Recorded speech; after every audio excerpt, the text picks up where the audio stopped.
Assalamualaikum warahmatullahi wabarakatuh. Waalaikumsalam warahmatullahi wabarakatuh. Bapak Ibu masih semangat?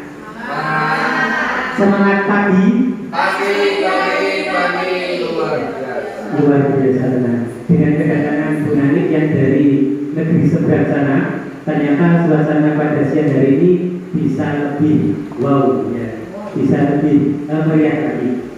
Baiklah, pada hari ini saya akan menyampaikan diseminasi atau penyebaran paham terhadap materi 1.4 budaya positif. Ini merupakan hasil dari pembelajaran yang selama ini saya ikuti melalui program guru penggerak angkatan 9. Mungkin selama 2 bulan ini saya sudah bersama teman-teman sudah melakukan pembelajaran baik itu secara daring maupun secara luring, dan hasilnya pada siang hari ini akan saya sharingkan dengan panjenengan semua. Kita santai saja, tidak usah tegang-tegang, wayahe awan-awan ini wis ora jamane ya. Kita pembelajarannya terlalu serius begitu. Yang pertama adalah aksi budaya positif. Kemudian latar belakang kegiatan ini diadakan untuk mengukur sejauh mana pemahaman calon guru penggerak dalam memahami materi yang ada di dalam modul 1.4, yaitu terkait dengan budaya positif dan cara melakukan diseminasi atau penyebaran pemahaman tersebut terhadap rekan sejawat. Itu adalah latar belakang kegiatan pada siang hari ini. Kemudian tujuannya adalah ada 2. Yang pertama, CGP dapat menyampaikan pembelajaran dari penerapan konsep inti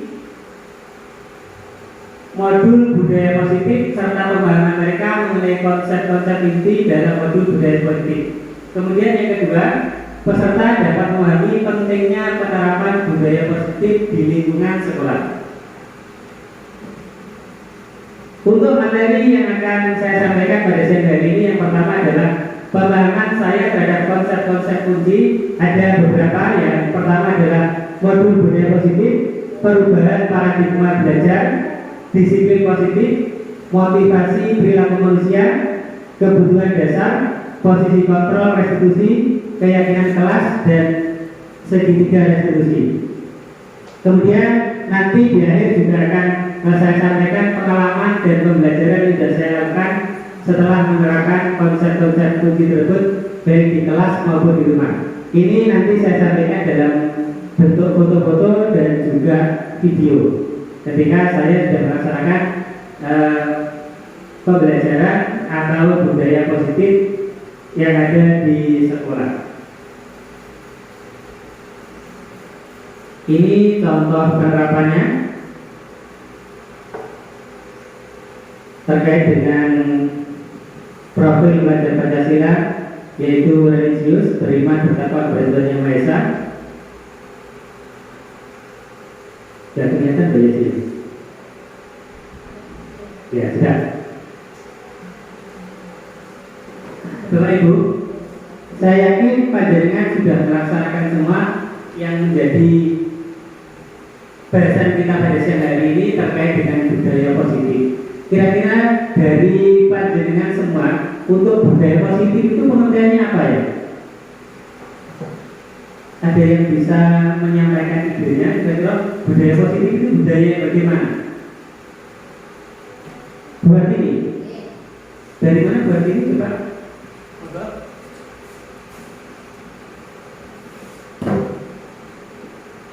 Terima kasih Bapak waktu yang diberikan. Kalau menurut pemahaman saya, budaya positif itu adalah hal-hal atau kebiasaan-kebiasaan yang dilakukan oleh seluruh warga sekolah yang dilakukan menuju ke arah yang lebih baik, yaitu penanaman segi hal-hal positif yang di dalamnya merujuk kepada nilai-nilai kebajikan yang ada pada diri masing-masing yang melakukannya. Terima kasih. Terima kasih buat ini atas jawaban dari budaya positif itu menurut Bu Andri. Mungkin Bapak Ibu yang lain ada pendapat yang berbeda, monggo. Tidak ada. Oke. Yang disampaikan Bu Andri tadi sudah betul bahwasanya budaya positif itu merupakan nilai-nilai atau keyakinan-keyakinan dan berupa kebiasaan-kebiasaan di sekolah. Ini bukan hanya di sekolah saja, tetapi bisa juga kita lakukan di rumah atau di lingkungan yang lebih luas lagi. Terus bentuk konkretnya, ada yang bisa memberikan contoh bentuk konkret budaya positif? Ya, Bu Titi. Terima kasih Pak. Konkret itu kan yang nyata Pak. Konkret itu yang nyata. Nah itu yang bagian tadi loh Pak. Yang mana ya? Yang sebelum ini. Nah itu menurut saya contoh konkret. Terus yang kata sholat itu, nah itu kan sudah budaya positif Pak. Pokoknya sih apik-apik itu positif menurut Pak. Oke, terima kasih Bu Titi. Menurut Bu Titi, budaya positif itu contoh konkretnya atau contoh nyata. Contoh nyata, contoh yang ada dalam kehidupan sehari-hari. Itu adalah sholat, termasuk budaya positif. Kemudian menjaga kebersihan, berkolaborasi dengan teman, itu juga termasuk budaya positif. Sebetulnya banyak lagi ya. Contoh budaya positif itu banyak. Dan kita secara sadar maupun tidak sadar pasti pernah melakukan ini, pernah melakukan kebiasaan-kebiasaan ini. Intinya adalah kebiasaan-kebiasaan yang baik yang kita lakukan, baik itu di lingkungan sekolah, di lingkungan rumah, ataupun di lingkungan masyarakat. Dan tujuannya atau endingnya adalah untuk meningkatkan nilai kebaikan tersebut. Kita lanjut. Untuk budaya positif yang pertama adalah perubahan paradigma pembelajaran. Bu Nani, paradigma itu apa ya?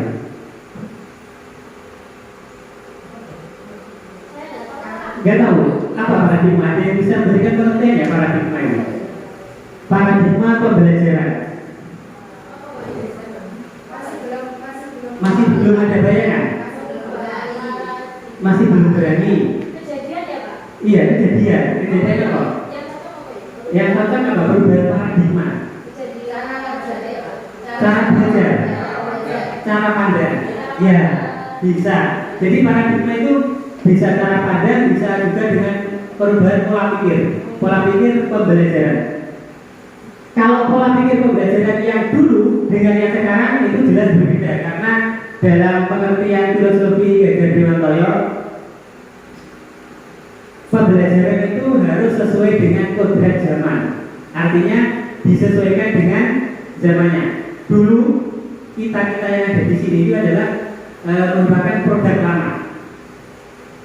Maksudnya paham ya? Produk lama. Maksudnya bapak ibu guru kita ya, dalam memberikan pengajaran kepada kita, dalam memberikan ilmu kepada kita, itu jelas berbeda sekali dengan sekarang. Mungkin bapak ibu guru kita dalam memberikan ilmu lebih menggunakan bukan otot, semangat ya. Semangat untuk menyampaikan ilmu. Bisa juga kalau sekarang itu nanti akan kita bahas juga, lebih memposisikan diri sebagai penghubung. Selama tidak sesuai dengan karakter bapak ibu guru, ya salah. Atau dulu mungkin bapak ibu guru memberikan pembelajarannya itu adalah lebih berpusat pada guru. Nah sekarang dengan filosofi Gajar Dewantoyo melalui kurikulum Kurmer ini ya, kita akan mengenal paradigma pembelajaran, yaitu pembelajaran merupakan pergeseran antara stimulus respon menjadi teori kontrol. Pembelajaran dirancang berdasarkan prinsip pembelajaran yang berpihak kepada murid. Sekarang semuanya harus berpihak pada murid. Bahkan kalau kita mau merancang visi misi sekolah tersebut juga harus berpihak kepada murid. Kalau dulu mungkin kita merancang visi misi itu hanya sekedar saja, kita ingin yang terbaik untuk sekolah kita. Akan tetapi kalau sekarang semuanya harus bermuara pada siswa atau murid. Itu pergeseran paradigma antara paradigma lama dengan paradigma yang sekarang ini. sampai di sini mungkin ada yang ingin sharing terkait dengan pengalaman yang ada di sekolahnya tentang paradigma pembelajaran setelah kurikulum KTSP kemudian bergeser ke kurikulum 13 dan sekarang bergeser ke kurikulum Merdeka. Meskipun mungkin belum full ya. Sudah full apa belum? Belum. Baru sampai kelas berapa? Kelas 5 sama kelas berapa? 1, 2, 4, 5 ya. Masih yang kelas 36 masih kurikulum 13. Ada yang dirasakan antara perbedaannya antara kurikulum 2013 dengan dengan kurikulum Merdeka ini? Apa Bu Yesi? Baik, terima kasih. Untuk perbedaannya di K13 dulu, pada waktu saya ngajar di kelas 2 itu ya menurut saya ya sangat mudah Pak ya. Mungkin sudah lama memegang kelas 2 dan K13 untuk baru kali ini saya memegang kurikulum Merdeka. Saya juga masih bingung Pak untuk penilaiannya itu masuk di mana. Soalnya belum belum mendalami. Dan untuk penilaiannya sendiri juga masih dalam rencana pembuatan juga. Iya, terima kasih. Mungkin itu aja Pak ya. Terima kasih Bu Yesi ya. Jadi memang seperti itu untuk kurikulum 13 mungkin kita sudah familiar ya, kita sudah sama-sama praktik di kurikulum 2013 sudah lama dan sekarang kita baru 2 tahun untuk kurikulum Merdeka. Yang ada di dalam pikiran kita, yang ada di dalam benak kita, kurikulum Merdeka itu kabeh merdeka. Seperti itu. Tapi kalau praktek ini yang sering kita lihat di media sosial, merdeka apa seperti itu ya. Anak kecil itu jadi merdeka, kalau merdeka, saya ingin merdeka, tambah iso, layangan dan lain sebagainya. Ini menunjukkan bahwasanya ada keracunan berpikir baik itu di tingkat anak didik maupun Bapak Ibu guru. Karena ya maklum ini baru pendekatan, ini baru berjalan sekitar 2 tahun sehingga miskonsepsi tersebut masih banyak kita temukan. Tapi yang jelas dalam kurikulum Merdeka itu yang ditekankan adalah pembelajaran berpusat pada murid dan berdiferensiasi. Ada yang bisa menyampaikan berdiferensiasi itu artinya apa? Ya. Ada yang dari jurusan bahasa Inggris ini. Pagi dari jurusan bahasa Inggris. Diferensiasi. Pokoknya beda, ya betul. Diferen kan beda. Jadi beda-beda. Kira-kira beda-beda itu beda yang bagaimana? Yang dari prosesnya, apa lagi ya? Hasil belajarnya. Orangnya beda-beda. Antaranya Bu Titi dengan Bu Yesi jelas beda, dengan Bu Dewi jelas beda. Begitu maksudnya. Ada fase A, ada fase B, ya betul. Jadi berdiferensiasi itu artinya kita sebagai guru dituntut untuk memenuhi kebutuhan anak tersebut. Karena kebutuhan belajar anak, gaya belajar anak itu jelas berbeda-beda. Ada yang nanti itu senangannya ngawasi, senangannya ngurungokno, senangannya gerak-gerak atau bahasanya adalah kinestetik. Itu jelas ada. Dan kita sebagai guru harus melakukan pendekatan secara komprehensif atau menyeluruh terhadap semua anak didik kita. Tidak boleh membeda-bedakan. Kalau dulu mungkin ada semacam kecenderungan ya, senang nenggone bocah sing pinter kok. Iya apa enggak? Sing bocah nakal wis diabaikan saja. Betul itu ya? Betul. Saya juga mengalami diselingi guru dan sering guru seperti itu juga mengalami ya. Untuk saat ini kita tidak boleh memperlakukan anak seperti itu karena itu sudah merupakan tanggung jawab kita untuk mendidik dan mengantarkan anak tersebut sampai pada kodrat terbaiknya. Disiplin positif dan nilai-nilai kebaikan. Kita akan melakukan simulasi sebentar. Anda dan teman Anda akan melakukan kegiatan cobalah buka. Anda adalah A. Tugas Anda adalah mengepalkan. Coba dikepalkan satu tangannya. Satu saja. Yang satu untuk jaga-jaga. Ya, nggak boleh nanti nyampernya gimana? Yang satu untuk jaga-jaga. Bayangkan di dalam kepala Anda ini terdapat sesuatu yang sangat berharga sekali, yang bahkan melebihi nyawa Anda. Kira-kira apa yang akan Anda lakukan? Mempertahankan. Dengan apapun akan tetap dipertahankan. Karena di sisi lain ada teman Anda yang akan membuka atau yang akan merebut apa yang ada di dalam kepala kanan Anda. Kira-kira apa yang akan Anda lakukan? Dipertahankan atau dibuka? Dipertahankan. Makin erat. Iya, makin lengket berarti ya. Iya. Jadi iya. Ini ada murid sing melakukan pendekatan yang berbeda karena sangat berharga sampai disinggahkan di mereka ini. Ya. Ini ya sah-sah saja karena adalah sebagai upaya kita untuk memperhatikan sesuatu yang kita anggap berharga. Sah-sah saja kita melakukan segala upaya, segala usaha untuk mempertahankan sesuatu yang berharga menurut pemikiran kita. Boleh-boleh saja. Pertanyaan pemantik sekarang. Apakah Anda setuju dengan pertanyaan ini?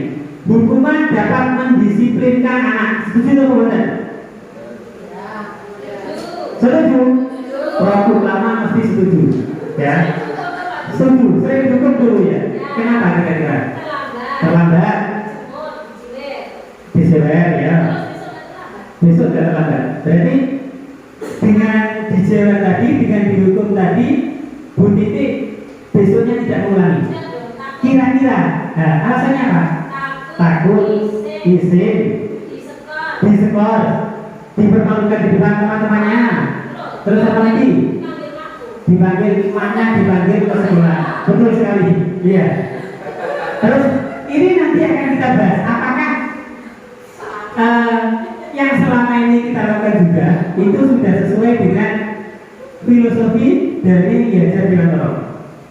Kemudian yang kedua, pemberian hukuman dengan hal positif seperti membaca atau membersihkan halaman sekolah dapat meningkatkan disiplin Anda. Setuju betul? Setuju lagi. Konsisten dengan yang atas. Oke, akan kita bahas bareng-bareng nanti. Karena terlambat, hukumannya adalah membersihkan halaman. Nyabuti rumput, sulak-sulak, lumayan warasa tubuh harian untuk membersihkan halaman. Seperti itu ya. Ya. Apakah itu termasuk hukuman yang diperbolehkan atau tidak, nanti akan kita bahas. Kemudian yang ketiga, memberikan penghargaan dapat meningkatkan motivasi belajar anak. Setuju? Setuju. Ternyata saudara-saudara, apa yang ada di dalam pertanyaan pemantik ini tidak selamanya betul. Ini miskonsepsi tentang makna kontrol. Miskonsepsi itu artinya apa ya? Miskonsepsi itu. Mis itu miscarek, ya boleh. Oh iya, salah paham. Bukan yang IMIS itu ya, bukan ya. Ini mis yang salah paham. Miskonsepsi artinya salah paham tentang makna kontrol. Ilusi guru mengontrol murid. Teori kontrol menyatakan bahwa semua perilaku memiliki tujuan, bahkan terhadap perilaku yang tidak disukai. Pada dasarnya kita tidak dapat memaksa murid untuk berbuat jikalau murid tersebut memilih untuk tidak melakukannya. Ini adalah ilusi kontrol yang pertama. Jadi melakukan atau tidak melakukan itu adalah sebuah pilihan. Kita tidak bisa memaksakan terhadap pilihan dari anak didik kita atau murid kita. Kemudian ilusi bahwa semua penguatan positif efektif dan bermanfaat. Ini tadi di pertanyaan pemantik adalah memberikan penghargaan. Kenapa kok di sini dikatakan ilusi? Ilusi itu apa ya? Saya belum menanyakan ini. Ilusi itu apa? Bayangno. Pernah dengar ilusionis? Apa itu? Oh, tukang hipnotis. Artinya sesuatu yang tidak nyata kan ya? Sesuatu yang tidak nyata. Ternyata bahwa semua penguatan positif efektif dan bermanfaat itu adalah merupakan sebuah ilusi. Artinya tidak nyata. Kita secara tidak sadar membunuh dalam tanda kutip motivasi dari anak. Karena dengan kita memberikan suatu reward, dengan kita memberikan suatu penguatan yang positif itu ternyata nanti lama-kelamaan anak akan kecanduan. Kalau tidak diberikan hadiah, kalau tidak diberikan reward, anak akan kecewa. Biasa juara siji, biasa ketika lomba minggu di kelas dikasih hadiah, kemudian tidak dikasih hadiah, nanti dia pasti akan kecewa dan dia tidak akan berusaha dengan sekuat tenaga untuk melakukan kegiatan tersebut. Tapi ada tapinya. Kalau kita berusaha untuk menciptakan atau mengeluarkan motivasi intrinsik itu adalah motivasi yang dari dalam dirinya. Dia dengan sadar untuk belajar, bahwasanya belajar itu adalah mencari ilmu yang mana itu akan berguna bagi dia dan juga bagi masyarakat secara umum, maka dia akan melaksanakan kegiatan belajar tersebut dengan atau tanpa diperintah. Itu karena sudah motivasi intrinsik sudah terbangun dalam diri anak. Kemudian yang ketiga, ilusi bahwa kritik dan membuat orang merasa bersalah dapat menguatkan karakter. Kita sering memberikan kritik, kita sering membanding-bandingkan. Ini yang selama ini terjadi ya. Monggo bergabung. Kita sering membanding-bandingkan atau mengkritik. Di rumah kita sering dibanding-bandingkan dengan saudara. Delapan itu loh pasang pinternya ngono. Kalau usah ngangkon layan sholat ya sholat, layan sinau. Nah, wah itu loh. Senang kok turu lah. Pernah mengalami seperti itu, Bapak Ibu? Pernah? Apa yang Bapak Ibu rasakan ketika dibanding-bandingkan dengan meskipun itu saudara sendiri? Termotivasi. Termotivasi, Bu? Luar biasa sekali. Saya enggak. Iya. Ada yang termotivasi ketika dibanding-bandingkan. Ada yang enggak, ada yang merasa insecure kalau bahasanya sekarang. Sakitnya di sini ketika dibanding-bandingkan dengan saudara kita. Ada semacam orang tua pilih kasih seperti itu ya. Karena saudara kita lebih pinter, lebih rajin, lebih unggul ya. Sehingga kita selalu merasa dibanding-bandingkan dan selalu merasa tidak dihargai. Ini juga akan kita bahas nanti di dalam posisi kontrol kemudian kebutuhan dasar manusia. Kita akan merasa tidak dihargai, dibanding-bandingkan terus kalau saudara dan sekarang itu juga tidak diperbolehkan. Seorang psikiater dan pendidik Dr. William Glasser dalam kontrol teori yang kemudian tadi berkembang dari McCarthy's teori meluruskan beberapa miskonsepsi tentang mana kontrol. Ini nanti pendidikan saya berikan modul ini semua, saya berikan PDF semua, jadi nanti bisa dengan pelajari sendiri, bisa kita sharing lewat grup yang sudah ada ya. Iya, aman. Ini karena tadi Biti sudah ngantuk, kita berikan dulu video. Sip.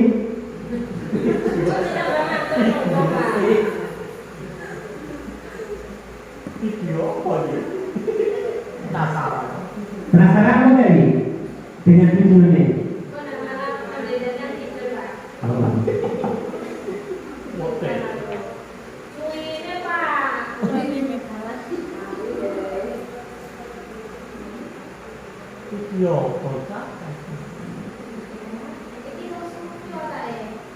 keliru kita lebih blok lah ya.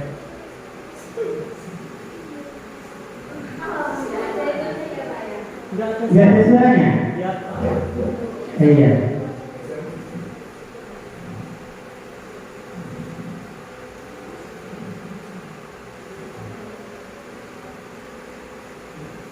tolong mixing ya Pak.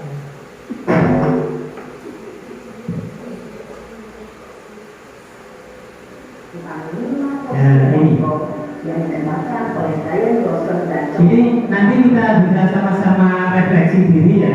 Kira-kira kita di posisi mana? Ini nggak lama kok. Paling hanya 3-4 jam ini. 1. Posisi pembuku. 2. Posisi pembuat naskah bersama. 3. Posisi teman. 4. Posisi pemantau atau monitor. Dan 5. Posisi manajer. Untuk lebih memahami kelima posisi tersebut, mari kita saksikan kasus Naren yang terlambat hadir 20 menit di sekolah dan melihat bagaimana kelima posisi kontrol dalam menghadapi masalah tersebut.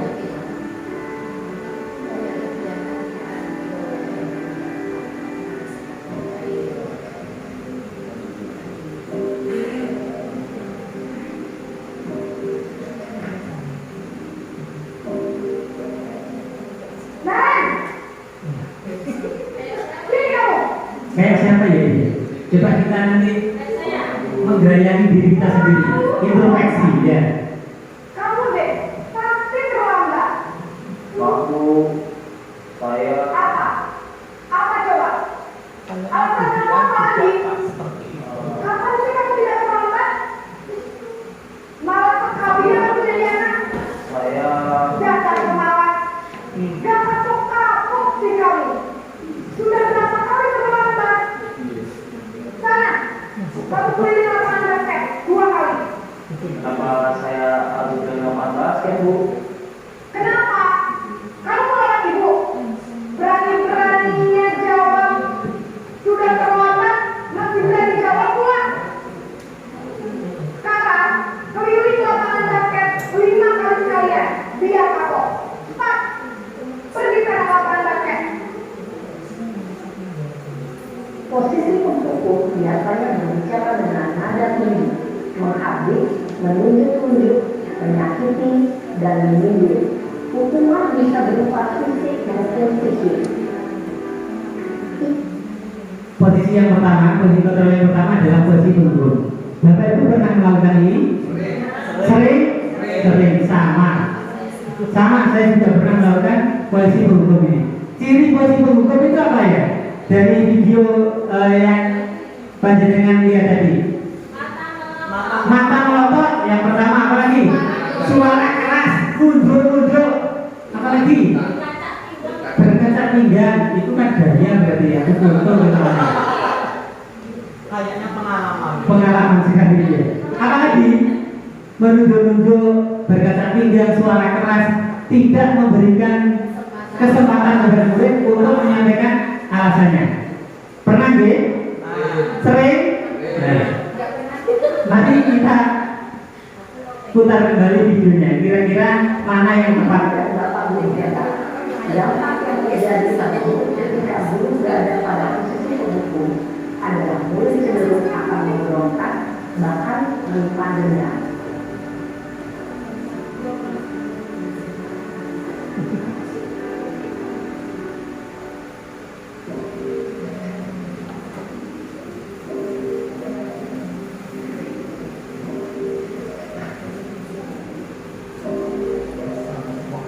Naren,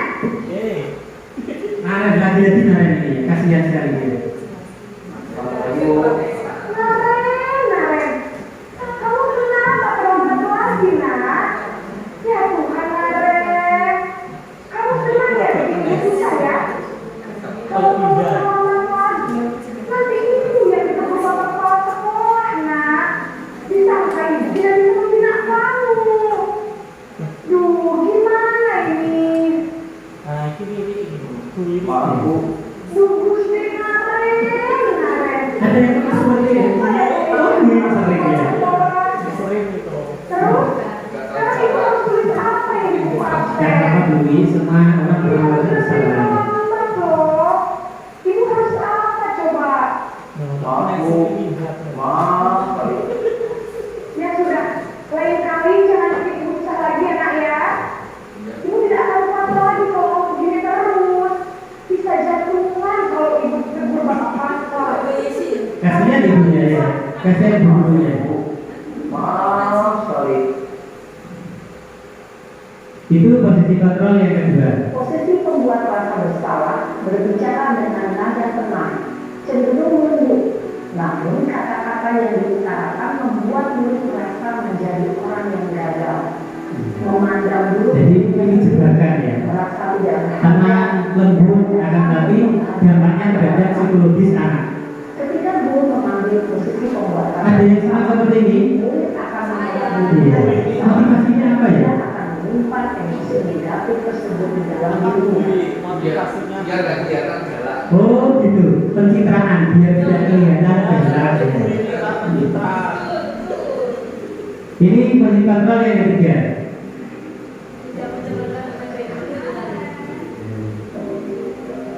Terus? Iya. Yang dihadapi sama. Wah, sudah jam berapa ini nak? Iya. Tapi belum lagi sekarang ya. Iya Bu, ini habis tadi Pak. ibu saya belum bangun. Bumi juga makanya ini. Kompleks sekali. Pakai terus. Kamu bukannya anak yang lari kencang. Kok terlambat sih? Nah, Iya Bu, saya memang terlambat bangun tadi. Jadi biarpun saya kencang, tetap nggak kenyang Bu. Ya sudah sekarang, nanti lain kali larinya lebih kencang lagi ya. Biar gak terlambat lagi. Bikin seneng ibu, demi ibu. Seperti Kan? Bumi ya. Bisa lah Bu. Ya sudah sekarang di sekolah, ibu beresin urusan absen kamu. Kamu ini ada-ada saja. Dalam posisi teman, guru berbicara dengan nada suara ramah, akrab, cenderung bersenda gurau untuk menjadi peserta sukses atau berhasil. Tertentu. Di sini guru absennya, sehingga di lain waktu murid Ini posisi yang keempat, posisi pemantau atau monitor. Tinggal satu lagi yaitu posisi manajer. Mana yang lebih sering kita lakukan dalam praktek pembelajaran sehari-hari? Nah,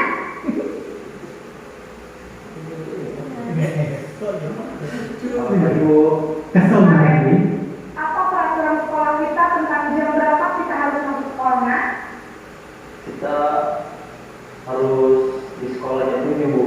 Iya betul, sekarang sudah jam 7.20. Mari sudah tahu konsekuensinya jika terlambat hadir. Paham Bu? Saya harus tinggal kelas pas jam istirahat selama 20 menit. Iya benar, konsekuensinya demikian. Jadi nanti jam 9.30 pas istirahat, kamu harus tinggal di kelas, kerjakan tugas tambahan untuk ketertinggalan kamu, ya? Baik Bu. Ini posisi yang terakhir yaitu sebagai manajer. Lagi-lagi narik yang dipanggil.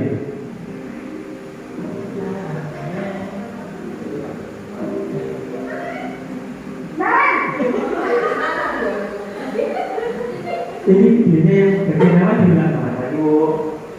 Mana yang terkencang suaranya? Maaf Bu, saya terlambat. iya, sekolah masuknya jam 7, sekarang sudah jam 7.20. Jadi sekarang bagaimana ini, Narek? Maaf Bu, saya lupa ada alarm saya semalam. Baiklah, menurut kamu, keyakinan sekolah yang mana yang perlu kamu tingkatkan?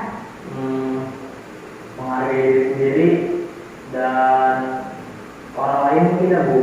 Setuju. Jadi, apakah Narek meyakini prinsip saling menghormati tersebut? Iya Bu, saya meyakininya. Apakah Narek bersedia memperbaiki masalah keterlambatan ini? Bersedia Bu. Bagaimana kamu akan memperbaiki masalah keterlambatan ini? Saya akan coba untuk tidak lupa menyetel alarm saya Bu. Baik, kalau kalian mau menyetel alarm di rumah, ada orang yang kira-kira bisa bantu mengingatkan tidak? Ada Bu, kakak saya, Kak Emma. Ada lagi selain Kak Ibu saya. Baik, jadi yang mengingatkan Andre adalah Kak Emma dan Ibu kamu ya. Kira-kira akan mulai alarm kapan nih Naren? Setelah pulang sekolah akan segera saya lakukan. Baik, jadi Naren akan setel alarm untuk bangun besok pagi dan akan diingatkan oleh kakak dan ibu dan Naren ya. Ada lagi yang mungkin perlu dilakukan Naren agar tidak terlambat bangun lagi? Tidak ada, Bu. Baik Naren, terima kasih untuk kerjasama kamu. Sekarang kamu mau kembali ke kelas untuk belajar. Baik, Bu. Terima kasih. Posisi manajer adalah posisi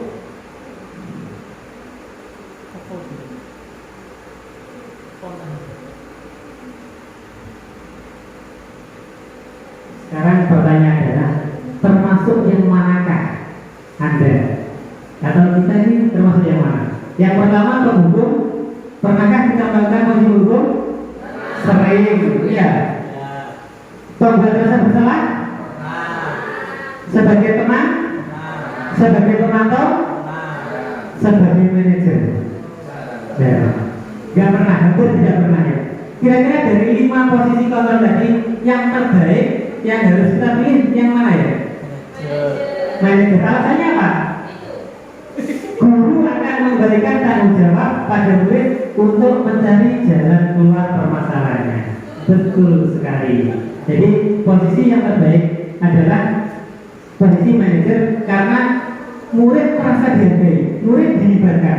Nanti akan kita bahas lagi pada kebutuhan dasar manusia. Karena secara garis besar kebutuhan manusia itu ada 5 ya, ada 5. Yang pertama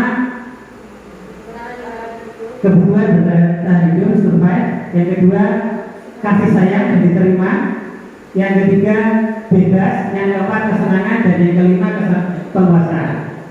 Ternyata kebutuhan dasar manusia itu di sini tidak ada yang namanya duit ya.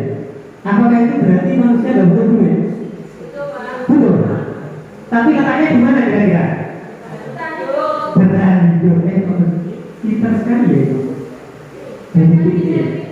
Yang tidak tahu ya itu ya. Jadi ternyata duit atau uang juga termasuk kebutuhan dasar manusia untuk bertahan hidup.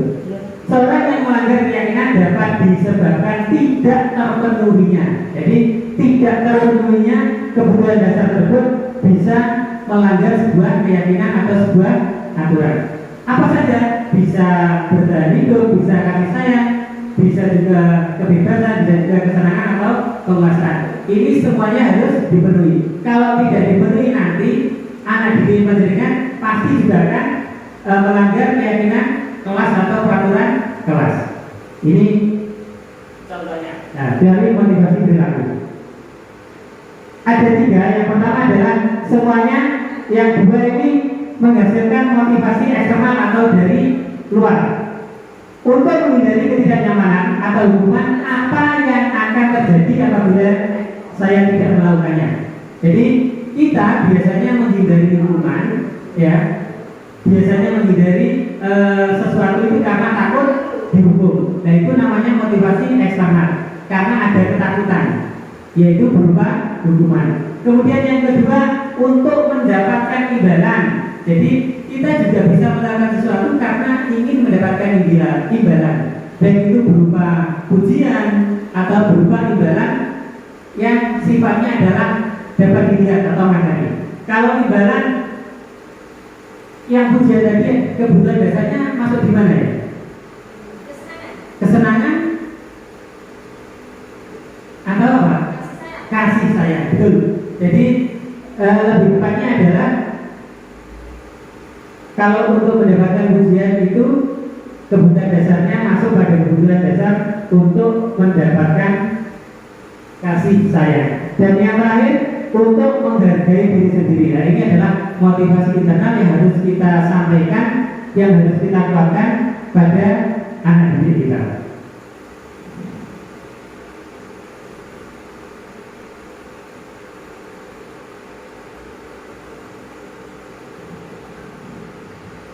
Ini yang selanjutnya adalah terkait dengan pembuatan keyakinan kelas. Kira-kira keyakinan kelas dengan peraturan kelas itu berbeda apa enggak? Beda. Apa bedanya? Iya. Kalau keyakinan kelas berarti kan anak yakin ya, yakin bersama. Anak yakin kita tidak sebenarnya. Tidak ada juga Pak. Jadi keyakinan bersama satu kelas Pak. Satunya apa namanya bedanya? Peraturan kelas. Nah, kalau peraturan itu mungkin sudah dibuat sebelumnya. Mungkin loh Pak. Kan materinya baru ini, saya tidak tahu. Pak Pres yang jelaskan. Mungkin yang lain bisa menerangkan buktinya peraturan kelas sama keyakinan kelas itu beda apa enggak? Beda. Bedanya apa? Oh iya. Naik gambar kita ke depan. Iya. Langsung jawab. Budaya kayak itu enggak terjawab. Terima kasih Pak Danito. Menurut saya peraturan dan keyakinan kelas itu berbeda Pak. Bedanya dari sisi atau kata sudah berbeda. Biasanya peraturan kelas itu cenderung untuk menggunakan kata-kata negatif, dilarang, tidak boleh, jangan, gitu Pak. Kalau keyakinan kelas itu lebih ke nilai-nilai kebajikan Pak. Dan ada nilai-nilai yang diyakini bahwa itu memang benar-benar harus mereka lakukan, sehingga akan memunculkan motivasi intrinsik. Seperti itu Pak Danito. Terima kasih. Luar biasa sekali. Kasih aplaus. Jadi peraturan itu cenderung satu arah dan juga diksi atau pilihan katanya itu rata-rata dilarang dan lain sebagainya. Apa yang juga untuk begitu? Ya, kebutuhan dasar akan kasih sayang di kepala. Ya. Jadi pilihan katanya itu berbeda.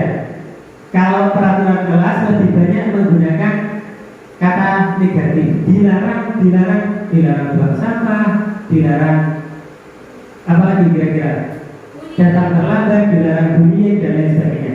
Tapi kalau keyakinan kelas itu sifatnya adalah kesepakatan kelas dan mengandung nilai-nilai kebajikan.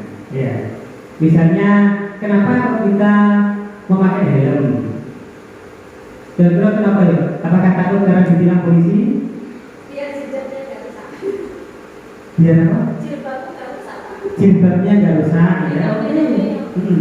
Biar Biar kepalanya tidak terbentur. Iya.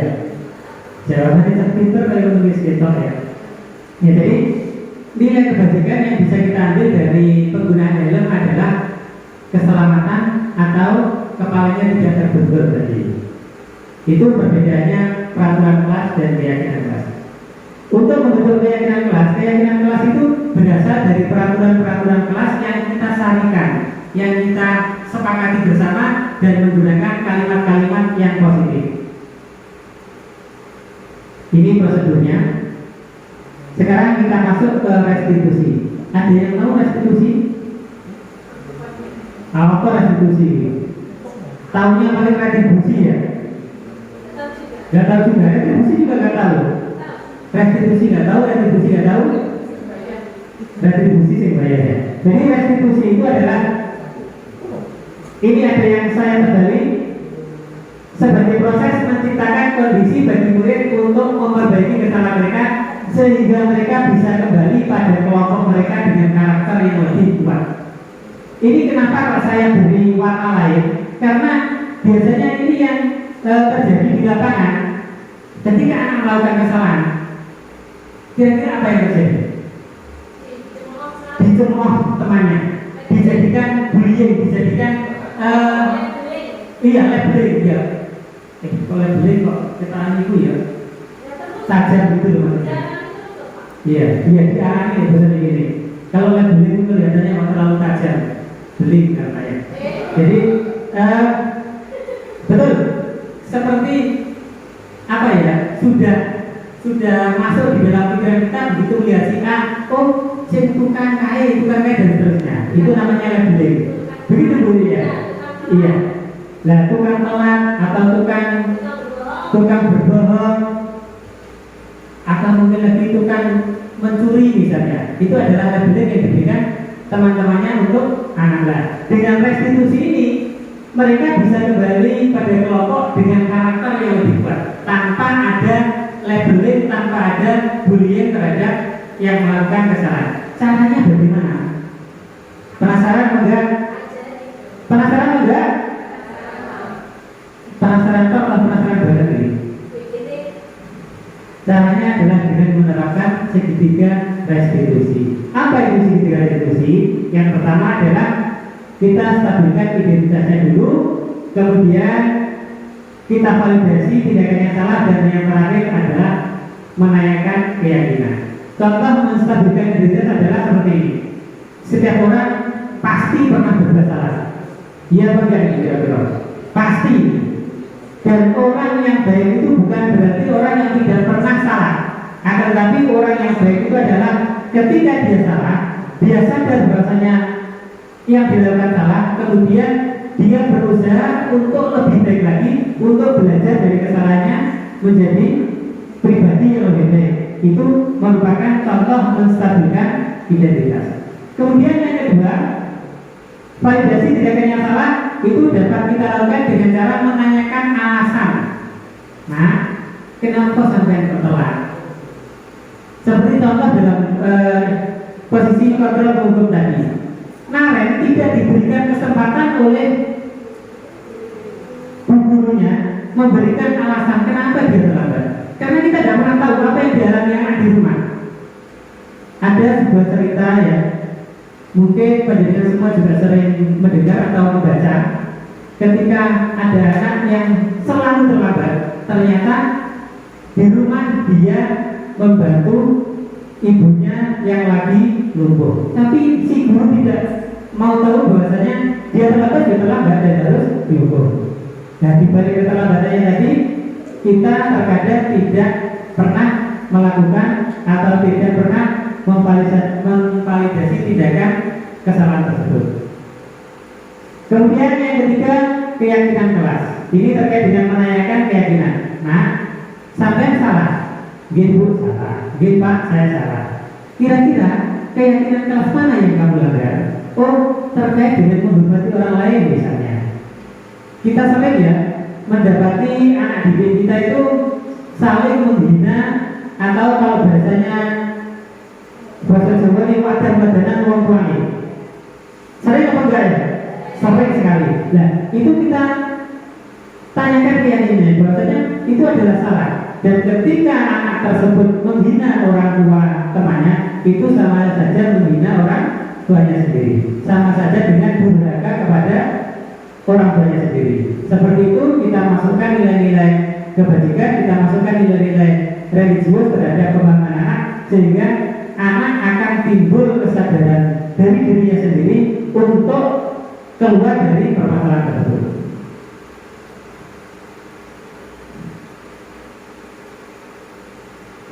Ini tahapan-tahapannya tadi sudah saya sampaikan, dan yang terakhir adalah refleksi hari ini. Ini saya nanti mau minta tolong kepada Bu Titik nyanyi pada hari ini. Kira-kira apa yang kita pelajari pada hari ini? Apa saja yang kita pelajari pada hari ini ya? Dari kontrol ya ada. Kebutuhan dasar manusia ya oke ada.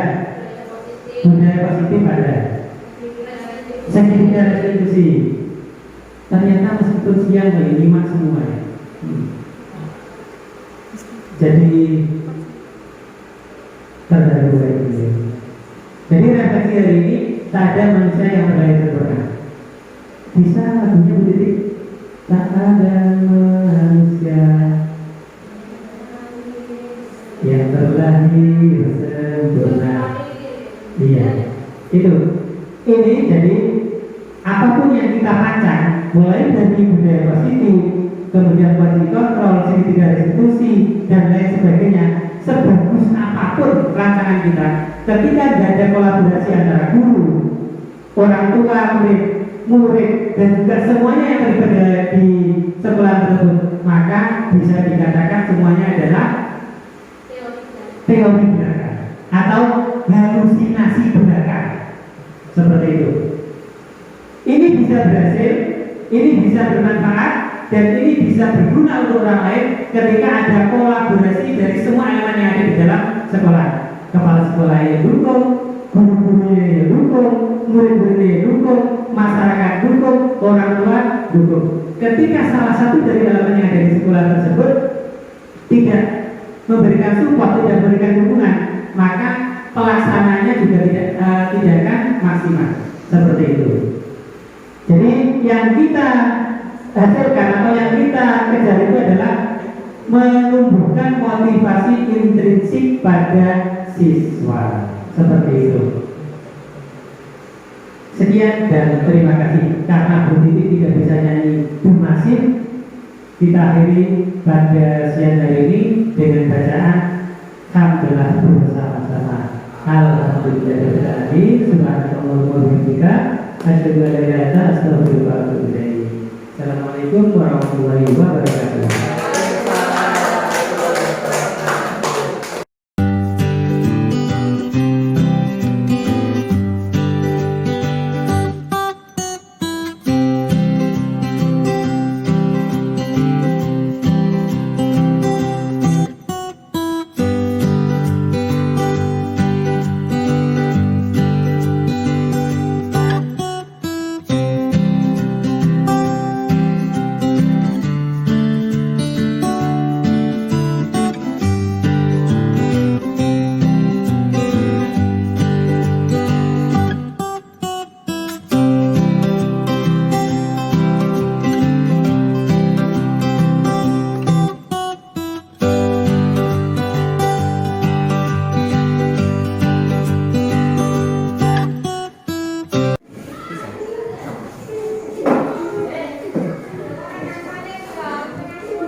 Tadi Pak Jan dapat laporan dari Aira. Katanya kamu menghina orang tuanya Atma sampai nangis. Betul atau salah dulu kan? Betul kan? Nah, kira-kira kenapa ya? Yang kamu lakukan itu salah atau enggak ya? Salah. Tiga, setiap orang itu bisa berbuat salah. Orang yang baik itu bukan orang yang tidak pernah berbuat salah, tapi orang yang berbuat salah kemudian dia bisa belajar dari kesalahannya dan tidak mengulangi perbuatan tersebut. Kamu sadar nggak? Yang sudah dilakukan itu menyakiti orang lain, ya, menyakiti teman lain. Sadar apa enggak kita? Sadar, ya. Terus kamu masih ingat kesepakatan kelas yang kita sepakati bersama? Iya, masih ingat. Kira-kira yang kamu lakukan itu melanggar apa enggak? Melanggar. Bagian mana juga? Baik ingat.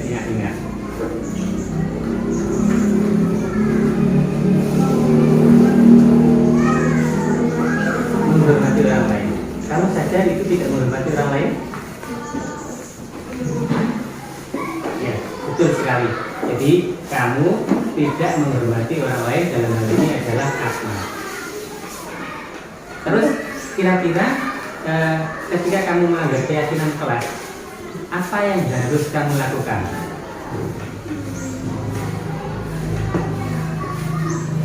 Ya, apa kira-kira? Minta maaf.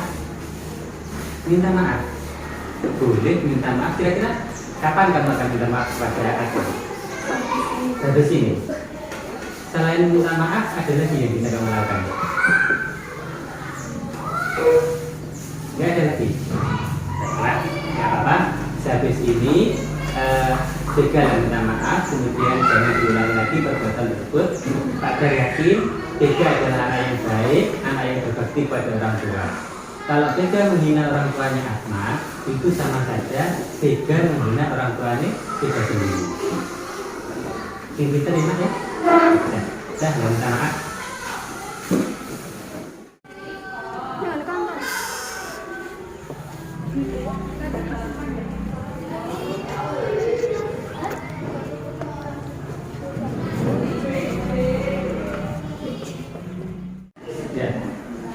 Ayo Rama, gimana kabarnya?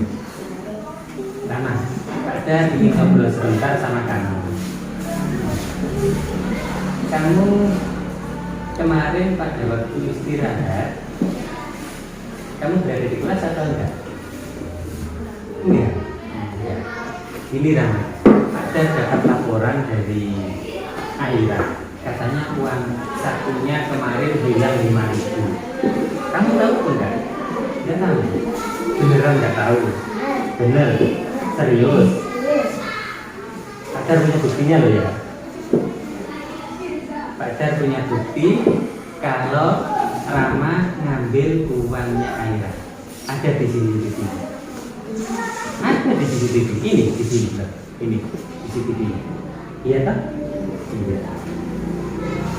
Rama, yang kamu lakukan itu benar apa salah? Benar apa salah?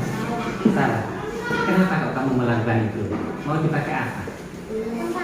Lato-lato. Di rumah kamu nggak punya lato-lato? Enggak. Kamu pengen main lato-lato? Pengen, tapi nggak punya uang untuk beli. Sudah pernah minta sama orang tua? Sudah.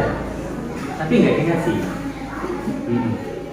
Rama, kamu sadar nggak yang kamu lakukan itu merugikan temanmu?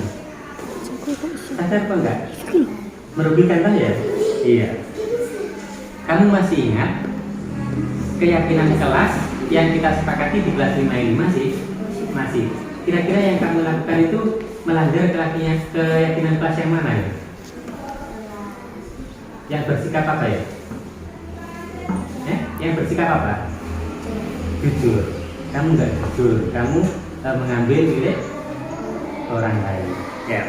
Terus kira-kira setelah kamu tahu apa yang harus kamu lakukan? Minta maaf kok. Selain itu, kira-kira apa?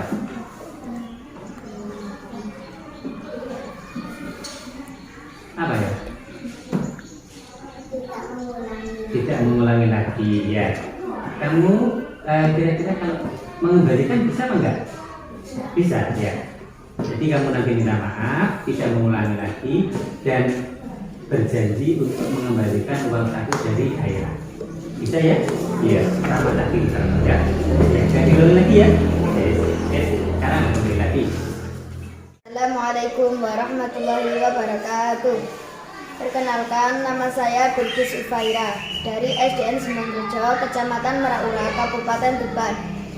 Setelah saya mengamati kegiatan ini, saya merasa senang dengan tindakan yang ditempuh oleh Pak Dar ketika saya salah.